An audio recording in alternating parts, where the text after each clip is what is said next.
경찰이 위법하게 모은 증거 조사받을 때부터 이렇게 대응하세요. 죄를 지은 사람은 딱 지은 만큼만 처벌받으면 됩니다. 그 이상은 받을 이유가 없죠. 그런데 위법하게 수집된 증거는 그 선을 넘게 만들 수 있고, 더 심각하게는 죄가 없는 사람한테도 없던 죄가 만들어진 것처럼 보이게 하는 일까지 벌어질 수 있습니다. 그래서 이 문제는 그냥 넘어가서는 안 되는 일입니다. 수사기관이 절차를 어기고 모은 증거는 재판에서 증거로 쓸 수 없습니다. 이걸 위법 수집 증거 배제 원칙이라고 하는데요. 그러다 보니 실제로 죄가 있는 사람이 증거 능력이 부족하다는 이유로 무죄로 판단되는 일이 생기기도 합니다. 반대 방향의 문제도 있습니다. 위법한 수사가 진행되면 정작 죄가 없는 사람한테 불리한 정황이 만들어져서 처벌 위험으로까지 이어질 수 있거든요. 그런데 왜 이런 큰 비용을 치르면서까지 경찰 수사의 절차 위반 문제는 반복되는 걸까요? 원인은 한두 가지가 아니라 크게 네 갈래로 얽혀 있습니다.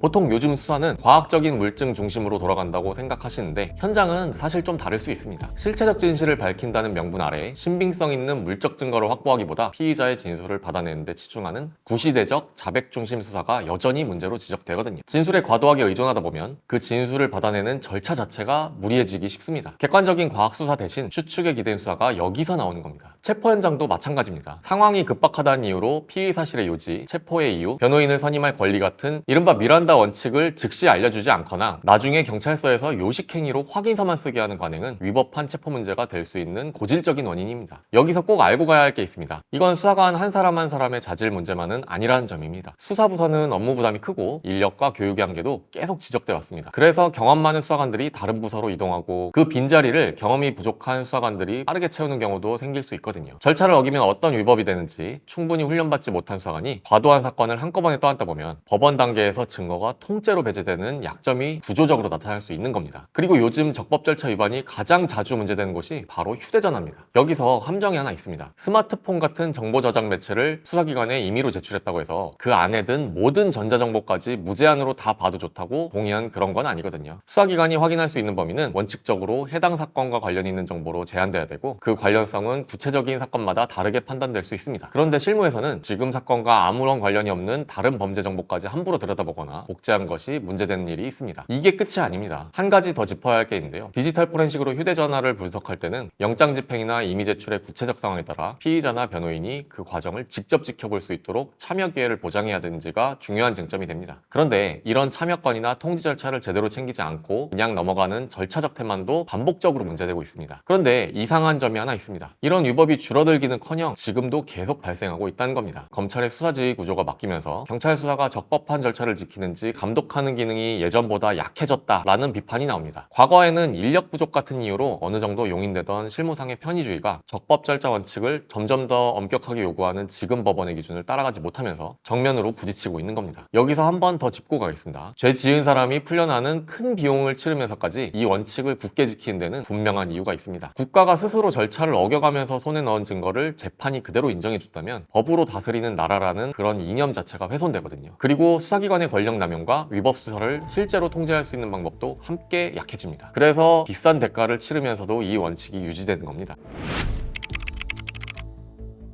그러면 내가 직접 조사를 받는 입장이라면 무엇을 확인해야 할까요? 위법한 수사는 재판정이 아니라 경찰 조사 단계에서 이미 시작될 수 있습니다. 따라서 체포되는 그 순간 피의 사실의 요지와 체포 이유, 변호인 선임권을 현장에서 제대로 고지받았는지 분명히 기억해 두셔야 됩니다. 조사 과정에서 확인서나 서류의 서명을 요구받으셨다면 실제 있었던 일과 다른 내용을 형식적으로 서명하고 넘어가지는 않았는지도 돌아보셔야 합니다. 휴대전화를 제출하실 때는 어느 범위까지 확인하는데 동의한 것인지 명확히 해두시고, 사건과 무관한 정보까지 탐색당하지는 않는지 확인하셔야 됩니다. 디지털 포렌식 분석 과정에 참여하거나 지켜볼 기회를 안내받았는지도 꼭 챙기셔야 되고요. 이런 절차들이 지켜지지 않았다면 그 부분은 그냥 넘기지 마시고 그 자리에서 분명히 문제를 제기하고 가능하면 기록으로 남겨두셔야 됩니다. 수사기관은 당신의 방어권을 대신 챙겨주는 기관이 아니기 때문에 공명정대하게 알아서 해주겠지 라고 가만히 계시는 일은 없길 바랍니다. 만약 수사 과정에서 부당한 일을 당하셨다면 저에게 전화 주시기 바랍니다. 경찰 간부 출신으로서 수사 절차가 어떻게 진행되는지 잘 아는 변호사로서 당신에게 행해진 그런 위법한 일들이 제대로 다투어지고 다시 반복되지 않도록 최선을 다해 돕겠습니다. 감사합니다. 형사 전문 변호사 김판수였습니다.